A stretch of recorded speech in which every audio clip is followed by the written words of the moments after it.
Welcome to You Can Too Can, a podcast for busy authors by a busy author. That's me, Claire L. Fishback, author coach, project manager, published author, amazing wife, dog mom, and your host and guide to writing more in less time, project managing your writing life, being your own best cheerleader, and ultimately discovering your path to the writing career of your dreams. Get ready to spread your wings. Hey, Toucan. Welcome to episode 7 of the podcast. 7 episodes already. The number 7 always makes me think of the movie There's Something About Mary, when Ted, played by Ben Stiller, picks up the hitchhiker, played by Harlan Williams, who tries to sell him on 7-minute abs. And when Ted mentioned something about 6-minute abs, the hitchhiker goes all crazy on him. I actually have that whole line he spouts off memorized, but I will spare you. Thanksgiving here in the US is only a few days away. When this episode airs, my husband and I will be driving from Colorado to the St. Louis area to visit his family for this first of the feasting holidays we personally celebrate. It'll be so lovely to see them and to spend time with them. It's a 14-hour drive, and the reason we're driving instead of flying is, well, Denver's airport is kind of a shit show, pardon my language, even when it isn't the holiday season. And besides that, we like to bring our beloved pity mix, Kira, with us. She adores everyone, and everyone adores her. Because we'll be on a sort of mini vacation, I want to talk to you today about taking time off and the guilt that might accompany it. But before we get into that, let's talk NaNoWriMo, because, my friend, we only have 9 days left. 9 days. For today's NaNoWriMo pep talk, I wanted an inspirational quote about momentum carrying you through to the end. But then I thought, wait, NaNoWriMo and Toucan 20 are about little steps forward. 20 minutes a day, 500 words a session, or 100, or 3. And though NaNoWriMo is more about pounding the keyboard to death and getting large volume word counts every day, it's still a similar concept of small steps toward an end goal. So instead, I found this quote from Olympic silver medalist in long-distance running, Kara Goucher. Don't try to rush progress. Remember, a step forward, no matter how small, is a step in the right direction. Keep believing. It reminded me that writing a novel is a marathon, not a sprint. I'm sure you've heard that before. And how apropos that the quote comes from a long-distance runner. The goal is to keep going. The goal is to get your writing habit and practice solidified. Every small step is a step forward. 3 words, 300 words, 3,000 words.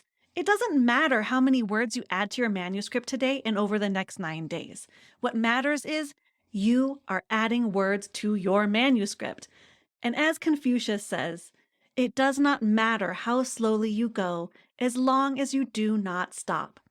Keep going. The finish line is on the horizon. Keep believing and you can do anything. Now, on to the guilt of taking time off. I have to tell you, it took me a long time to write this episode, probably because talking about guilt gets into psychological territory. There's always fear around giving psychological advice, or medical advice, or even legal advice, or any advice, to be honest. I am not a licensed therapist.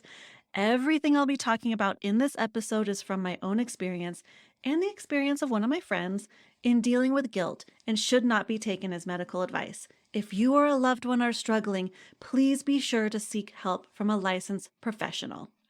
Okay, disclaimer out of the way. Let's get to it. Time is fascinating. We don't have enough of it. Sometimes we have too much of it. We run out of it. It flies by while we're having fun, or creeps slowly when we're bored or waiting for something. Time dictates when we get up, when we eat, when we go to bed, when it's time to go somewhere or leave. It sort of controls us, doesn't it? We are prisoners of time. I'm envisioning like this busy city street with people in business suits just kind of like dragging and slogging their bodies down the sidewalk while a clock hovers above them, scowling down like an angry sun. We often have too much to do and not enough time to do it all, and that can cause some panicky feelings to creep in. I, for one, have what I call a time crisis every once in a while. I'll talk more about that and how to get through it in a different episode, but essentially, I feel like I'm running out of time to do everything I want to do. And by running out of time, I mean I feel like the Grim Reaper himself is breathing down my neck, just biding his time until my time is up. There it is again! Biding his time. My time is up. On that note, can time be down? I don't think so. We also spend time as if it is a currency we can't even earn back. And furthermore, what's this nonsense about making time? Making time is the biggest backhanded advice I have ever heard or has ever been created and doled out. Okay, maybe not ever, but you know how those people they say, if you really want to do something, you have to make time to do it. Ugh, gag me with a spoon. The reason I don't like this concept is because it implies that if you can't quote unquote make time for something, it must not be important, which is why Toucan 20 is so powerful. You don't have to make time. You can find it easily in your day, as I talked about in episode 2, the meat and potatoes episode. It really grinds my gears when people say, you have to make time. And usually the people who say that probably don't have kids, or a day job, or multiple passions and hobbies to pursue, or a healthy lifestyle to keep up on, or a dog to walk. You get it, right? They think it comes from a place of knowledge and profoundness. You have to make time if you can't find it, blah, blah, blah. But really, it's just so insulting, right? I hope you're with me on this. Another thing about time is we take it off, as if it is a cloak or a robe. And now we're on to what I really want to talk about. With the holidays fast approaching, you might be busy with extra activities that aren't usually part of your average day. Your writing time might slide onto the back burner to make way for holiday activities and planning and stress. So, you decide to take some time off. And maybe every time you look at your computer or notebook or stone tablet, a little twinge of guilt enters your mind. Maybe even shame. Maybe even self-doubt. You might feel wrong or lost or despondent, or like you might lose your talent, or like you aren't fulfilling, or like you aren't fulfilling your higher purpose. You might feel like time is running out to become who you really want to be. To help me with this episode, I had a chat with a friend of mine who just so happens to also be one of my Toucan students, as well as an author of historical fiction. Judalon du Bornay. Her latest title is Great Crossing. I just set that up so it sounds like this is an interview episode, but it's still just me jibber-jabbering away. Sorry about that.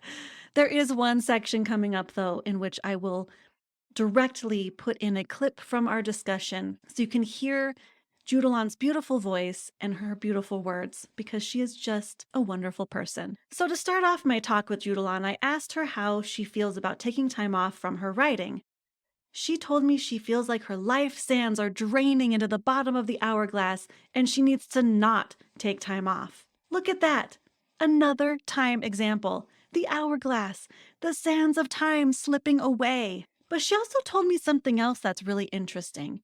She told me that when she does take time off, she feels this freedom from anxiety that writing often brings her. She said when she writes, the writing takes control over her. It's all she wants to do. She neglects other aspects of her life. She's imprisoned by the writing. But when she takes time off, she also feels anxious because, well, she's taking time off, and the manuscripts are calling to her.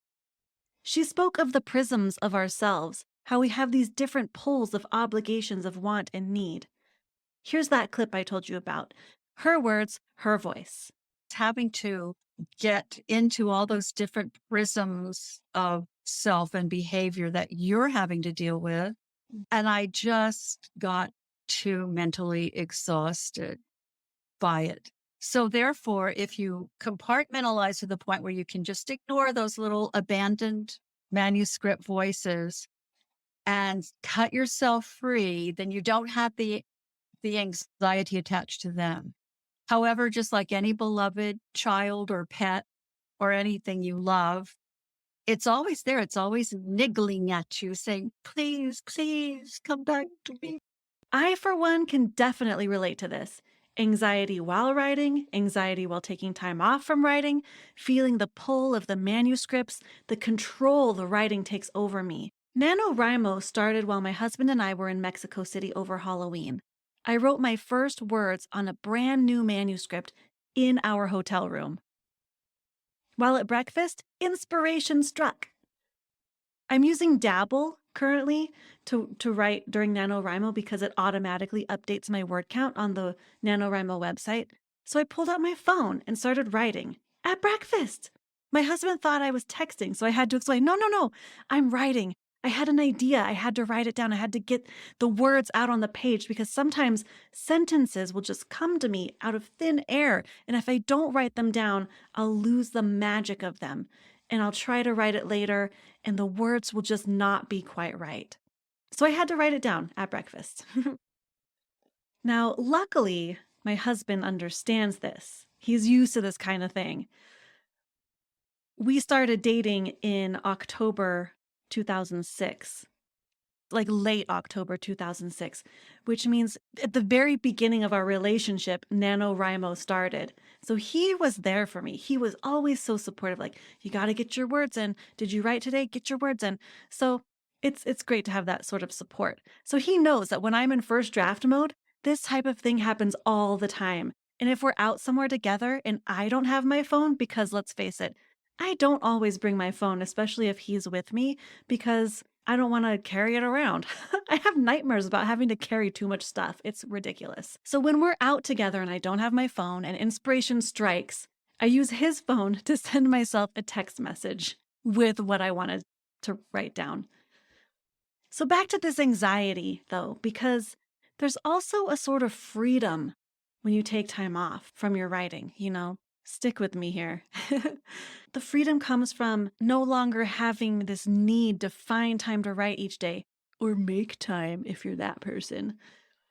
There's no deciding if I'm going to exercise at lunch, or write, or walk my beloved Pity Mix Kira, or do something else. And that, my friend, is what really makes me feel guilty. I'm like, wait. I have this freedom. I feel free when I'm not writing? Am I really a writer? Am I really meant for this? I actually enjoy taking time off from writing, and I feel like I shouldn't because it's my passion. It's something I love to do. It's something I identify as. I'm an author. I'm a writer. I write. So I get really anxious about enjoying time off, and I get really guilty about it too. Like I should not feel this joy when I take time off. But then the minute I get back to it, I feel this sense of relief, like, yes, this is the warm, cozy blanket that I should be wearing around my shoulders all the time. This is what I do and who I am. And I remember how much I love it and how I will rearrange my schedule if I have to. And I will use Toucan 20 if I can't make time or find time in my schedule, because there's always 20 minutes somewhere. You can always find it. So here's another example. I have taken the better part of a year off from working on a novel-length manuscript while I get this podcast going and other facets of my Toucan stuff out into the world. I have been keeping my finger on the proverbial pulse of fiction by writing short stories for my fans. Before November 1st, while NaNoWriMo was drawing near, a fear started creeping in. What if I can't write novels anymore? What if I've lost that ability? What if all I have left in my creative well are short stories, or silly poems, or podcast episodes? But the moment I started thinking about my NaNoWriMo project, I felt that part of me unfurl like a sleepy dragon, shake the dust off its powerful wings, stretch and prepare. The moment I wrote the first line of my new manuscript, that dragon took flight. What is the point of the story? Well, my friend, guilt accompanies taking time off. Anxiety accompanies taking time off. Self-doubt, imposter syndrome, all those negative self-talk creatures accompany taking time off. But you should not feel this way. We should not feel this way because sometimes taking time off leads to greatness. I have another writing friend, Diana Blakely, who took years off from writing. Years, I tell you. She just started up again not too long ago. And holy moly, her writing actually improved while she took that time off. I don't even know how that's possible, other than perhaps, I don't know, she matured over that time like a nice aged cheese. It's quite impressive. She has a YouTube channel, so if you want to check out her work, I will link to it in the show notes. So let's talk about how to take time off from writing during this often tumultuous time called the holidays, and how to get back into it once your break is over. Now, if you experience other busy times in your life, these same principles can apply. Or if you just want to take a break from writing to focus on something else for a little while, same thing. These same little guidelines apply for those situations as well. So how do you take time off from writing? Well, the first step is decide you're going to take time off. Seems silly, I know, but that is the first step.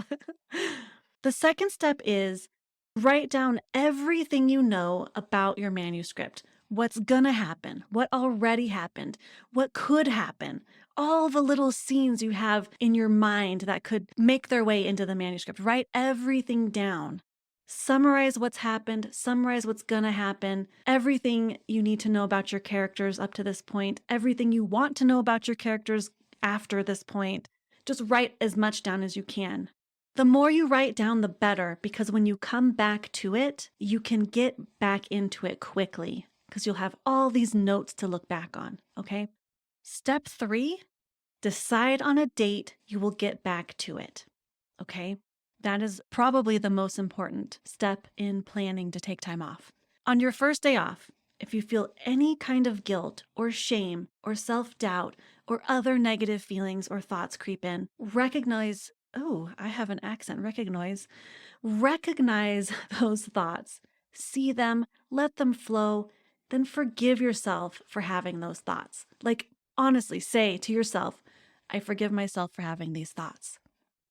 Because though I always preach about how you can too can write more in less time and write every day with this cool method called 2can20, I also know that sometimes we have to choose to let something go in order to manage stress. Here's an example. Not too long ago, I was looking anxiously toward the future, as most people with anxiety do. And, these chronic worriers, we always worry about the future, right? February 2023 is going to be insane for me, okay? I have a free trip to go on. Can't pass that up, right? I had my grandmother's memoir book launch in Coronado that month, and I had some volunteer obligations that month. Plus, I'm planning to launch my Busy Author Toolbox course in February too. So I looked at my list of things that I had to do. Now, obviously, I couldn't pass up a free trip. And my grandma's book, which is her memoir that I'm producing for her posthumously, is an important work according to the Coronado Historical Society. And it's also really important to me to get that book out into the world. And my course is also important to grow my toucan business. So unfortunately, the thing I had to let go of to ease my anxiety around the first part of the year was the volunteer work. And it pained me deeply to give that up. I felt a lot of guilt and shame around doing that. But once I did, and once I let the organization know, I also felt so relieved. A great weight lifted from my shoulders, and I knew I had made the right decision. I know that writing is an important part of your life. I know that, and you know that. Just because you're going to possibly put it on hold during the stressful holiday season or any other stressful time in your life, it does not mean that you're not a writer. Follow the guidelines I said before, okay? Decide on a time frame, so it's going to be this day to that day. Write down everything you know about your story so you can get back into it when you do come back. And when your end date arrives, here are your next steps to get back into it with ease and grace. First, when your decided upon end date arrives, use the tools from the Plan for Anything Tools quick reference guide you snagged in episode 6, or grab the freebie I'm about to tell you about in the show notes of this episode. Log a single Toucan 20 session. The reason I say a single session is because, as with every habit we have or practice, it is very difficult to get back into it after a period of time away. I'm immediately thinking about exercise regimens in particular, but the same thing happens with writing, for me at least. So, if you only have to write for 20 minutes on that first day back, it's a really nice, gentle way to ease back into your regular habit. And then next, continue to log a single Toucan 20 session at the minimum for the next 7 days. Now, if you find this difficult, I've compiled the most appropriate tools from the Plan for Anything double episodes into a nifty guide along with these steps to take time off and how to get back into it. I even updated the show notes for both of the Plan for Anything episodes to include timestamps for each tool so you can easily find more info about the ones listed in the freebie, just in case you don't remember everything about them, or maybe you didn't even listen to those episodes in the first place. I'll link to everything in the show notes. Now, I know as a writer, we often seek advice and thinly veiled desire for permission from outside sources. From friends, family, fellow writers, strangers, anyone really. I often go to my friend and USA Today bestselling author L.S. Hawker for advice and permission. I also seek it from my twin sister. Therefore, knowing this about myself as a writer and other writers who I know, consider this me giving you permission to take time off if you need it. You have my permission. Just be sure to follow the steps I talked about and get back to it when you say you're going to. I also must pause here and say that sometimes being able to escape to our writing and our fictional worlds can save us from stress. I have a bonus episode coming up for you all about how to use writing to survive the holiday season, so stay tuned for that. Okay, so just really quick recap of how to take time off and how to get back into it. So to take time off, number 1, decide on the time frame, this day to that day. Write down everything you know. When your end date arrives, get back into it, okay? With a single Toucan 20 session, or use some of the tools from the Plan for Anything quick reference guide, and then continue to log a single Toucan 20 session at the minimum for 7 days. Once your 7 days is over and you've logged all these sessions, you'll feel more inclined to keep going. And there you have it. You're back into your writing habit and your writing practice. That's all for this episode. Next week, I'll be talking about breaking bad habits with the 3 R's to create good habits. Don't forget to check out the show notes to download your guilt-free time off freebie at youcantoucan.com/guilt-free. And if you're in the United States and celebrate Thanksgiving, have a wonderful and happy Thanksgiving. Thank you so much for hanging out with me today. I really hope you learned a ton of stuff from this episode. Don't forget to subscribe or follow the podcast on your favorite podcast app so you never miss a thing. If you have any questions about this episode's content, Toucan in general, or anything else you've seen, read, or heard, drop your questions at youcantoucan.com/questions. Set your timer, go write.